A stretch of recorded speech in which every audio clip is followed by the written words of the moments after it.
नाज़रीन, इस वक्त दुनिया में भूचाल आ चुका है। चीन ने एक ऐसा झटका दिया है, सोया हुआ चीन समझ लेके जाग रहा है और एक ऐसा झटका दिया है कि अमेरिका को एक ही झटके में, वेस्ट को एक ही झटके के अंदर $1 ट्रिलियन का नुकसान हो गया है। जी हां, एक अजीबो गरीब चीज दुनिया के अंदर हुई है। हम कोई फिल्म नहीं देख रहे हैं, बल्कि ये एक्चुअली हो चुका है कुछ ही घंटों के अंदर, पिछले कुछ घंटों के अंदर हुआ है। $1 ट्रिलियन का नुकसान इस वक्त अमेरिका को हो गया है और जो टेक्नोलॉजिकल बढ़तरी है वो इस वक्त चीन हासिल करता चला जा रहा है और मल्टीपोलर वर्ल्ड ऑर्डर की तरफ हम बढ़ रहे हैं और जो इजराइल और अरब्स की नॉर्मलाइजेशन है वो पूरी तरह से फेल हो रही है और ये तमाम चीजें इजराइल का जो खात्मा है उसकी तरफ लेकर बढ़ रही हैं। आज की वीडियो बड़ी स्पेशल है। आज हम ये तमाम ग्लोबल डायनामिक्स को और रीजनल डायनामिक्स को इस तरह से आपके सामने रखेंगे और आप प्रैक्टिकली सबूत ये देखेंगे कि इजराइल किस तरह अपने इख्तिताम की तरफ बढ़ रहा है। दुनिया बहुत तेजी के साथ बदल रही है और बदलती दुनिया का असर किस तरह से इजराइल पर हो रहा है। बड़ी स्पेशल वीडियो है, आपके साथ ये शेयर करते हैं। नाज़रीन, हम एक ऐसे तारीखी दौर से गुजर रहे हैं। आप ये जो दौर विटनेस कर रहे हैं, ये जो दिन विटनेस कर रहे हैं, ये एक बड़ा हिस्टोरिक है जिसमें वेस्टर्न जो वर्ल्ड ऑर्डर है जो 300 साल है उसका प्रैक्टिकली खात्मा हो रहा है और उनकी जो एरोगेंस है उसका मुंह तोड़ जवाब दिया जा रहा है। उसकी जो टेक्नोलॉजिकल बढ़तरी है उसको चैलेंज किया जा चुका है। उनकी जो इकोनॉमिक पावर है उसको पीछे छोड़ दिया गया है और हम नाज़रीन प्रैक्टिकली जो मल्टीपोलर वर्ल्ड ऑर्डर जिसको Russia, China and Iran just polar world order कहते हैं, यानी इंसाफ के ऊपर मबनी वर्ल्ड ऑर्डर, जिसमें ऐसा नहीं है कि इजराइल जेनोसाइड भी करेगा तो उसको मजीद असलहा दिया जाएगा और ईरान कुछ भी नहीं करेगा तो सैंक्शन लग जाएंगी। ये जो नाइंसाफी के ऊपर मबनी ये जो दुनिया है इसका खात्मा होने जा रहा है। हम प्रैक्टिकली उस वर्ल्ड ऑर्डर की तरफ बढ़ रहे हैं और इसका बरह रास्त असर ऑलरेडी डिफीटेड इजराइल के ऊपर इस तरह से पड़ रहा है कि उसका वजूद खतरे में जाता चला जा रहा है, क्योंकि इजराइल का वजूद उसकी हेजेमनी के साथ जुड़ा हुआ है और हेजेमनी इस वक्त चैलेंज हो रही है क्योंकि इजराइल की जो हेजेमनी है वो बरह रास्त लिंक है वेस्ट के साथ और वेस्ट का नाज़रीन जो डिक्लाइन है वो इस वक्त नविश्ता दीवार बन चुका है। तो ये बरह रास्त चीजें जो है वो लिंक कर रही हैं। गजा का जो मामला है ये ग्लोबल क्राइसिस है ना, ग्लोबल ये कॉन्फ्लिक्ट है, ये अब बात साबित हो चुकी है। तो ग्लोबल जो डायनामिक्स हैं वो बरह रास्त असरअंदाज हो रहे हैं और वेस्टर्न डिक्लाइन इनफैक्ट जो है वो इजरायली डिक्लाइन है। अच्छा, अब पहली बात मैं आपके सामने रखना चाहता हूं, बड़ी स्पेशल चीजें और कुछ अलग अंदाज के अंदर हमने आपके सामने ये हकायक रखेंगे। नाज़रीन, ईरान के जो सदर हैं उन्होंने जब हलफ उठाया था और हलफ उठाने के बाद उनकी पहली मुलाकात सुप्रीम लीडर के साथ हुई थी, जो कि हर ईरानी सदर हलफ उठाने के बाद सुप्रीम लीडर के पास जाता है और उसके बाद सुप्रीम लीडर तरजीहात बताते हैं कि इस्लामिक रिपब्लिक ऑफ ईरान की तरजीहात क्या होंगी, किन शोबों के अंदर काम करना है, क्या डायरेक्शन। मतलब वो जो पहली मुलाकात हुई थी गालिबन अगस्त 2024 के अंदर, उस वक्त जो सुप्रीम लीडर ने जो डायरेक्शंस दी थी, जो तरजीह बताई थी, वो बड़ी हैरान कुन थी और उसके ऊपर हमने एक स्पेशल वीडियो भी बनाई थी कि इस्लामी दुनिया का एक हुक्मरान, एक लीडर जो है वो इस तरह की बात कर रहा है तो ये बड़ी एक ऐसी चीज है जो इस्लामी दुनिया में इससे पहले नहीं देखी गई। तो सुप्रीम लीडर ने उस वक्त ईरानी सदर को अगस्त 2024 में क्या बात कही थी, गैर मुतवक्का। सुप्रीम लीडर ने कहा था कि हमें आर्टिफिशियल इंटेलिजेंस के ऊपर काम करना है, हमें आर्टिफिशियल इंटेलिजेंस के अंदर सेल्फ सफिशिएंट होना है। अगर हम आर्टिफिशियल इंटेलिजेंस की दौड़ में पीछे रह गए तो ना ही Islamic Republic of Iran power हासिल कर सकेगा, ना इस्लामी दुनिया, और हम जो है वो दूसरों के रहमो करम के ऊपर होंगे। तो अपने समझ लें कि सर्वाइवल के लिए और इन ताकतों का सामना करने के लिए और अपने गोल्स को अचीव करने के लिए किस चीज के ऊपर सबसे ज्यादा काम करना है, आर्टिफिशियल इंटेलिजेंस के ऊपर। जरा मैं 2 हेडलाइंस भी बतौर सबूत आपके सामने रखना चाहता हूं। Nations must master artificial intelligence or fall to power seekers monopoly underlying infrastructure of technology within the country. Master से मुराद यह है कि नेशन मस्ट मास्टर, यानी हमें सेल्फ सफिशिएंट होना है। यह नहीं कि हम किसी से आर्टिफिशियल इंटेलिजेंस खरीद लेंगे, हमें वो खुद बनानी है, यानी उसमें उस्ताद होना है, मास्टर होना है।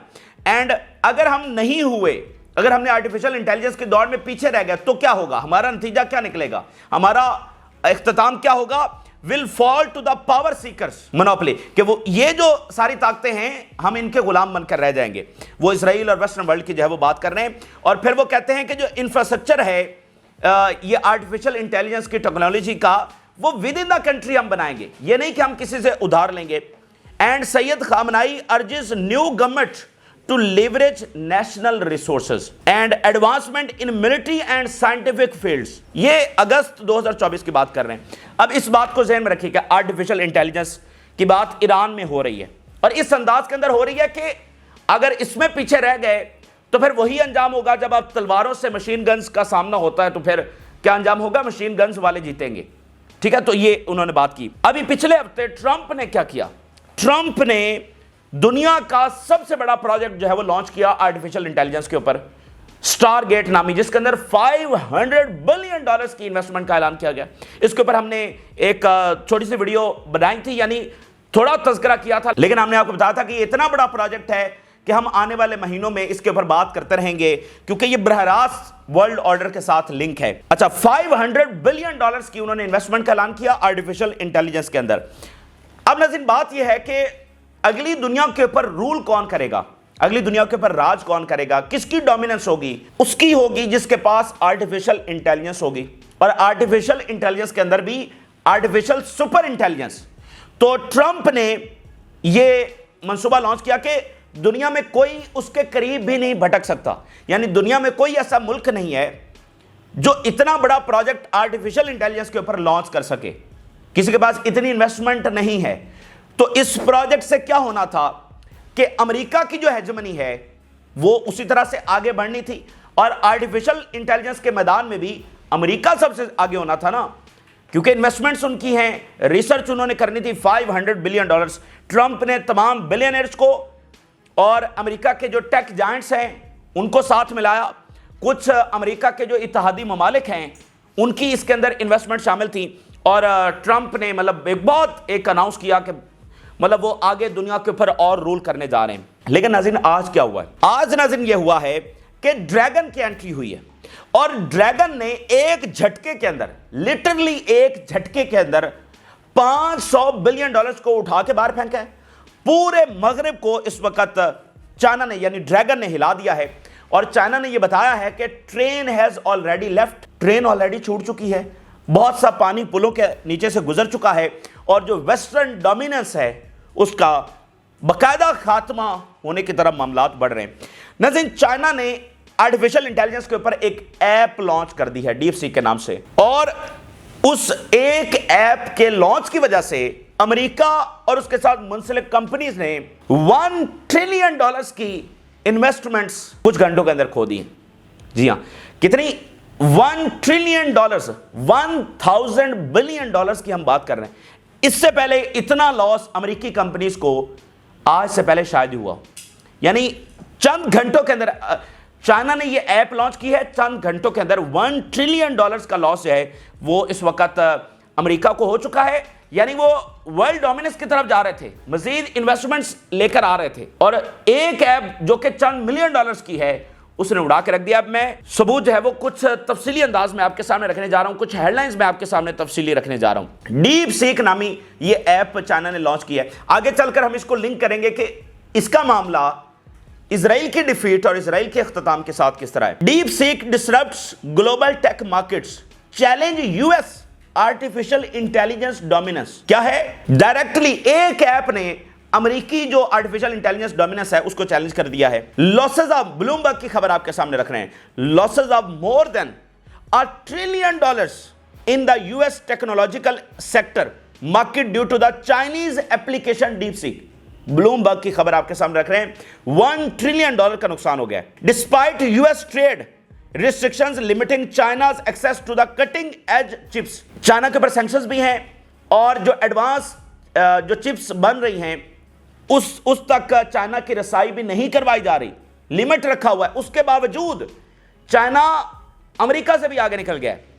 DeepSeek developed its model using open source technology and less advanced hardware. US tech market faces collapse due to the Chinese artificial intelligence app DeepSeek. पूरी अमेरिकी जो मार्केट है टेक की वो पूरी तरह से कोलैप्स कर गई है। इसके आगे जरा तफसीलात देखिए। वो कह रहे हैं जो ग्लोबल टेक्नोलॉजिकल मार्केट है, raising concern about the future of the America technological dominance. पूरी दुनिया में और वेस्टर्न टेक मार्केट के अंदर खासकर ये लहर दौड़ गई है कि जो अमेरिकी टेक्नोलॉजिकल जो डोमिनेंस है, क्या वो कायम रह सकती है। यानी $500 बिलियन आए तो अमेरिका को भी लगा और वेस्ट को भी लगा कि भाई अब तो ये बहुत पीछे छोड़ जाएंगे चाइना को, और मतलब अमेरिका वहां होगा कि कोई उसको टच भी नहीं कर सकता। सबसे बड़ी इन्वेस्टमेंट्स उनकी हैं, रिसर्च उनके। तो अब पूरी दुनिया में और वेस्ट में ये सोचा जा रहा है कि भाई ये अमेरिकी डोमिनेंस तो गई। The company unveiled revolutionary artificial intelligence model, यानी जो चाइना की कंपनी है उसने एक इनकलाबी ये वो ऐप लेकर आ गए हैं that delivers powerful performance while operating on less advance chips. और इसमें हैरत अंगेज बात यह है जिसने मगरिब को हिला दिया है कि वो जो अंदर चिप्स इस्तेमाल कर रहे हैं वो लेस एडवांस हैं, क्योंकि जो दुनिया की सबसे एडवांस चिप्स जहां पर प्रोड्यूस हो रही हैं, जो नवेडा, जो ताइवान के अंदर कंपनी सर, उन तक तो चाइना की रसाई नहीं है। तो चाइना ने लेस एडवांस चिप्स को इस्तेमाल करते हुए अमेरिका से भी ज्यादा एडवांस आर्टिफिशियल इंटेलिजेंस जो मॉडल्स है वो प्रोड्यूस कर लिए हैं, और challenging the high cost infrastructure central to the US tech firms like Nvidia. और पूरी तरह से चैलेंज कर दिया है अमेरिकी कंपनीज को जो ज्यादा पैसे लगाकर मॉडल्स बना रही हैं, और चाइना कम पैसे लगाकर उनसे भी ज्यादा एडवांस चीजें जो है प्रोड्यूस कर रहा है आर्टिफिशियल इंटेलिजेंस। गेम चेंजर इसको वो बता रहे हैं। And cutting edge artificial intelligence can be achieved without reliance on top tier hardware. और इनकलाब बर्पा कर दिया है आर्टिफिशियल इंटेलिजेंस के अंदर कि इस अंदाज से भी अचीव किया जा सकता है। Deep seek challenges US artificial intelligence leadership. Technological leadership किसके पास है? अमेरिका के पास है। जो इनोवेशंस का हब है कौन है? अमेरिका है, सिलिकॉन वैली। अब आप उस बारे में जानते हैं, लेकिन चाइना ने आज जो है ना, आप कहते हैं जिसको ऐलान करना, तो चाइना ने ऐलान कर दिया है कि जो टेक्नोलॉजिकल डोमिनेंस है वो किसके पास होगी? चाइना के पास होगी, ना कि अमेरिका के पास। और आपको याद होगा रिसेंटली हमने एक आर्टिकल आपके सामने रखा था जो इकोनॉमिक टाइम्स के अंदर छपा, और उन्होंने कहा कि जो साइंटिफिक सुपर पावर है अब वो वेस्ट नहीं है बल्कि वो चाइना है, और उसका सबूत आज आप देखिए। फिर वो कह रहे हैं this achievement has exposed potential flaws in the massive financial investments. पूरी तरह से वो जबरदस्त हो गई हैं, वो जो इतनी बड़ी बड़ी इन्वेस्टमेंट्स अमेरिका में होने जा रही थी वो सारी मतलब एक्सपोज हो गई है ना, कि भाई इधर इतने महंगे पैसे लगाकर इतने महंगी एक्सपेंसिव चीजें हम प्रोड्यूस कर रहे हैं, और चाइना लेसर प्राइस के अंदर ज्यादा एडवांस चीजें प्रोड्यूस कर रहा है। Reinforcement doubts about Silicon Valley ability to maintain its lead. मतलब आज की दुनिया ना बिल्कुल नई दुनिया है और इसके तकाजे बिल्कुल मुख्तलिफ है। एक ऐप ने जो पूरी सिलिकॉन वैली है उसको जबरदस्त कर दिया है। उसके ऊपर सवालात उठ गए हैं कि क्या सिलिकॉन वैली, क्या वो लीड कायम रख सकती है? मतलब दुनिया की सबसे बड़ी टेक्नोलॉजी का मरकज कौन है? सिलिकॉन वैली है, वहीं पर सारे टेक जायंट्स बैठते हैं ना। तो क्या सिलिकॉन वैली टेक्नोलॉजी में बरतरी रख सकती है, लीड कायम रख सकती है? ये आज for the very first time इसके ऊपर सवाल उठ गए। And deep seek model has had immediate global repercussions, market shock waves. पूरी अमेरिकी मार्केट के अंदर मतलब जलजला आ गया, जलजला बाकायदा तौर पर आ गया है, और पूरी एक शॉक वेव्स देखी गई हैं और रेपरकशंस हुए हैं। $1 ट्रिलियन का आगे चलकर जो है मतलब उनके जो शेयर्स हैं वो गिर गए हैं। US artificial intelligence related companies face sharp declines and doubts on the high capital expenditure driving the US artificial boom. DeepSeek product is deeply problematic for the thesis, the significant capital expenditure and operating expenses that Silicon Valley has incurred. अच्छा, अब ये थोड़ी सी English लंबी हो गई, लेकिन तफसील आपके सामने ये रखना जरूरी था। अब मसला क्या है और इजराइल के साथ हम इसको क्यों लिंक कर रहे हैं, अब जरा इस बात को समझिए। देखें, ये जो स्टारगेट का जो प्रोजेक्ट लॉन्च हुआ है इसमें $500 बिलियन की इन्वेस्टमेंट थी। इसमें 20% इन्वेस्टमेंट कहां से आ रही थी? यूएई से आ रही थी। इस्लामी मुल्क मुत्तहदा अरब अमारात 20% $500 बिलियन के अंदर 20% इन्वेस्टमेंट उनकी थी। यानी दुनिया एडवांसमेंट के लिए, टेक्नोलॉजी के लिए कहां इन्वेस्ट करती है? अमेरिका के अंदर इन्वेस्ट करती है, अमेरिकी कंपनीज के अंदर इन्वेस्ट करती है कि उनको भी वो एडवांस टेक्नोलॉजी उनकी रसाई हो सकेगी। अच्छा, लेकिन ये जो ऐप लॉन्च हुई है जिसमें चाइना ने ये दिखाया है कि वो चंद मिलियंस के अंदर, यानी ये तकरीबन 250 मिलियन डॉलर इसकी लागत बताई जा रही है। कितना? 250 मिलियन डॉलर्स, और 1 ट्रिलियन डॉलर्स का नुकसान हो गया। और 500 बिलियन डॉलर से जो अचीव होना था चाइना ने वो ऑलरेडी अचीव करके दिखा दिया है। तो क्या रिजल्ट क्या सामने आया? रिजल्ट ये सामने आया कि मतलब दुनिया की जो इन्वेस्टमेंट है वो कहां जाएगी? क्या वो अमेरिका में जाएगी जहां पर एक ऐसी टेक्नोलॉजी प्रोड्यूस होगी जो महंगी भी होगी और चाइना से लेसर एडवांस भी होगी? तो क्या दुनिया इन्वेस्ट करेगी अमेरिका में? तो जो दुनिया की इन्वेस्टमेंट है वो किस तरफ जाएगी? डेफिनेटली चाइना की तरफ जाएगी। यानी मिसाल लीजिए, यूएई इन्वेस्ट कर रहा है अमेरिका में, हम कोई और मुल्क लेते हैं जैसे ईरान, वो इन्वेस्ट कर रहा है चाइना में। दोनों के पास टेक्नोलॉजी आती है। यूएई की टेक्नोलॉजी महंगी भी होगी और जो है वो लेसर एडवांस भी होगी, और ईरान की टेक्नोलॉजी सस्ती और ज्यादा एडवांस। हम एक तकाबली जायजा ले रहे हैं। तो दुनिया वहां महंगी तरीन उसके अंदर इन्वेस्ट क्यों करना चाहेगी? तो सारी की सारी जो इन्वेस्टमेंट है वो टुवर्ड्स चाइना जाएगी। और चाइना का इत्तेहादी इस वक्त कौन है मिडिल ईस्ट के अंदर? डेफिनेटली जो है वो ईरान है। और फिर आप आगे देखें, सऊदी अरब जिसने अभी रिसेंटली अनाउंस किया कि वो $1 ट्रिलियन की इन्वेस्टमेंट करेगा अमेरिका के अंदर। अभी रिसेंटली उन्होंने अनाउंस किया दुनिया की सबसे बड़ी इन्वेस्टमेंट वो अमेरिका में करने जा रहे हैं। तो अब वो सऊदी अरब भी डाउट में पड़ गया और बाकी जो मुल्क जिन्होंने इन्वेस्टमेंट करनी थी वो भी डाउट में पड़ गए हैं कि क्या आज के दौर में जब दुनिया का पावर हब चाइना बन रहा है, बीजिंग बन रहा है, तो क्या आज अमेरिका में इन्वेस्टमेंट बेनिफिशियरी हैं भी सही या नहीं है? तो दुनिया का रुझान किसकी तरफ होने जा रहा है? वो चाइना की तरफ। जो इन्वेस्टमेंट्स होनी थी वो रुक गई हैं और $1 ट्रिलियन का नुकसान इसी तरह हुआ है ना, तो वो शेयर्स गिर गए हैं, इन्वेस्टमेंट जो है वो दुनिया ने निकालना शुरू कर दी हैं। और फिर आप जरा आगे चलें, जो इजराइल के साथ नॉर्मलाइजेशन होना थी वो किस बुनियाद के ऊपर होना थी? जो हुई है इससे पहले वो किस बुनियाद के ऊपर हुई थी? एक ईरान दुश्मनी थी, दूसरा यह था कि जो अरब वर्ल्ड है उसकी सुलह हो जाएगी, वो इजराइल से टेक्नोलॉजी हासिल करेंगे और वेस्ट भी उनको अपनी टेक्नोलॉजी देगा। ठीक है, मतलब सारी टेक्नोलॉजी नहीं लेकिन टेक्नोलॉजी देगा। ये दो बहुत बड़ी बातें थी कि उनकी एक्सेस नहीं थी और वो इजराइल भी देगा और वेस्ट भी देगा। आज आप जरा देखिए आज की दुनिया क्या है, ना अरब्स की दुश्मनी है ईरान से और ना दुनिया में सिर्फ एक ही रास्ता बचा है कि अगर टेक्नोलॉजी लेनी है तो सिर्फ इजराइल से नॉर्मलाइजेशन करनी पड़ेगी या वेस्ट लेना पड़ेगी, बल्कि टेक्नोलॉजी का मरकज तो चाइना बन चुका है। तो टेक्नोलॉजी वो किससे ले सकते हैं? चाइना से ले सकते हैं। तो ये बराह रास्त यानी जिन चीजों के ऊपर देखे ना वेस्ट की डोमिनेंस है और वेस्ट के कंधे के ऊपर बंदूक चलाकर इजराइल जो चाहता करता है उसको कोई रोक नहीं सकता। तो वेस्ट की अगर डोमिनेंस चैलेंज हो गई है तो डायरेक्टली इजराइल की डोमिनेंस, आप देखें कि जंगी तारे मिले ना, तो आप मिलिट्री में देखिए, आप साइंस में देखिए, आप इकोनॉमी में देखिए, हर जगह पर वेस्ट चैलेंज हो रहा है। और उसके साथ साथ क्योंकि इजराइल कुछ भी नहीं है, इजराइल जुड़ा हुआ है वेस्ट के साथ। अगर वेस्ट आज तक सपोर्ट ना करता इजराइल को तो इजराइल कायम नहीं रह सकता था। इस जंग में भी अमेरिका की मदद के साथ आप देखें क्या इजराइल जी सका है? बिल्कुल नहीं जी सका। अगर अमेरिका की मदद ना होती तो फिर इजराइल का क्या असर होता? तो इसलिए ये चीजें जो है वो बराह रास्त लिंक कर रही हैं। जो वेस्ट का डिक्लाइन है, वेस्ट का डिक्लाइन से मुराद यह है कि इजराइल की हेजेमनी का डिक्लाइन है, तो या तो उसे एक नॉर्मल स्टेट बनकर रहना पड़ेगा, ठीक है, एक नॉर्मल स्टेट बनकर रहना पड़ेगा, जो कि वो रह ही नहीं सकता है क्योंकि इजराइल की जो आइडियोलॉजी है, जो बुनियाद है, वो कोई नॉर्मल स्टेट बनकर नहीं रहना है। यहां पर कोई अमन पसंद रियासत बनकर नहीं रहना है, बल्कि यहां का हुक्मरान पूरे खित्ते का हुक्मरान बनकर रहना है, पूरे अरबों के ऊपर हुक्मरानी करनी है। इसलिए वो कभी नॉर्मल स्टेट बन ही नहीं सकता है, कोई सुलह सफाई वाला मामला हो ही नहीं सकता है। तो एक तरफ रेजिस्टेंस ने उसको हराया है, दूसरी तरफ ये जो ग्लोबल डायनामिक्स और जिसका अभी आगाज है, ये जो चाइना ने अभी किया है, ये तो आगाज है। और चाइना बड़ा लो प्रोफाइल रहते हुए ज्यादा ऐलान वैलान कुछ नहीं करता, चुपके से आगे बढ़ रहा है और जो वेस्टर्न जो ग्लोबल ऑर्डर है उसको रिप्लेस करता चला जा रहा है। इवन आप देखेंगे इंडिया कितना आगे जा चुका है। और देखे ना, अब ट्रंप धमकियां लगाते हैं जी, फलां टैरिफ लगाएंगे, फलां सैंक्शंस लगाएंगे। इकोनॉमी का हुजम आप देखें तो इकोनॉमी का हुजम वेस्ट से शिफ्ट हो चुका है टुवर्ड्स ईस्ट।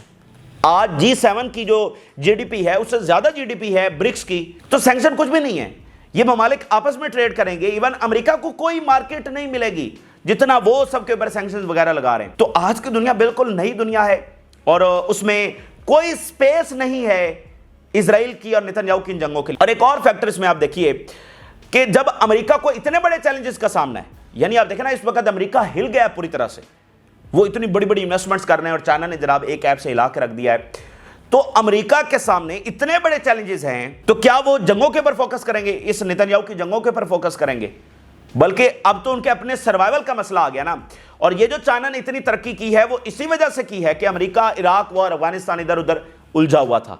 अगर अमेरिका मजीद उलझता है मिडिल ईस्ट के अंदर और नेतन्याहू की इन जंगों के पीछे, जो कि ट्रंप खुद कह चुके हैं कि इराक और ये सारी जंगें नेतन्याहू की वजह से, मजीद अगर इसराइल की जंगों की वजह से वो उलझते हैं तो फिर वो देख रहे हैं कि उनका सर्वाइवल और उनका एम्पायर किस बिल्कुल दहाने के ऊपर इस वक्त आ चुका है। और चीन मजीद तेजी के साथ तरक्की करेगा और इनकी डोमिनेंस को मजीद चैलेंज करेगा।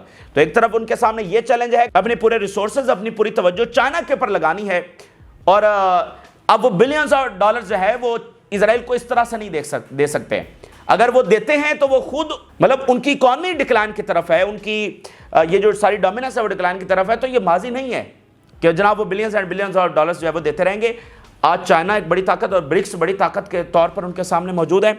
और फिर हम अगर देखें तो दूसरी तरफ हारा हुआ इसराइल। अब जरा अगली खबर देखिए, इंडिया चाइना से क्या खबर आ रही है। India China agree to resume direct flights for first time in 5 years। India और चाइना 5 सालों के बाद डायरेक्ट फ्लाइट्स है उन्होंने शुरू कर दी 5 सालों के बाद। तो आप देख रहे हैं दुनिया की तरजीहात क्या है, दुनिया किस तरह से बदल रही है। और कोई स्पेस नहीं बची है अमेरिका के पास कि वो इसराइल की मजीद जंगों को सपोर्ट करे। अच्छा, अगर जंगें नहीं होगी तो फिर इसराइल क्या करेगा? ठीक है, तो ये बहुत गैर मामूली चीजें हैं और ये आगाज है, ये एक तनाजुर हमने आपके सामने रखा है। ये लड़ाई अभी आगे बढ़ेगी, ये चीन और अमेरिका की लड़ाई, ये टेक वॉर, ये ट्रेड वॉर, ये अभी आगे बढ़नी है। और इसका बरह रास्त असर यानी western dominance directly link to Israeli hegemony.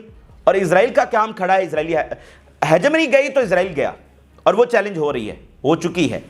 तो ये ताज़ा तरीन तफसीलात है जो आपके साथ शेयर की। अपनी राय जरूर आगा करें। जिन लोगों ने चैनल को सब्सक्राइब नहीं किया उनसे रिक्वेस्ट करेंगे चैनल को जरूर सब्सक्राइब कर लें ताकि हर आने वाली वीडियो आप तक पहुंच सके। अल्लाह हाफिज़।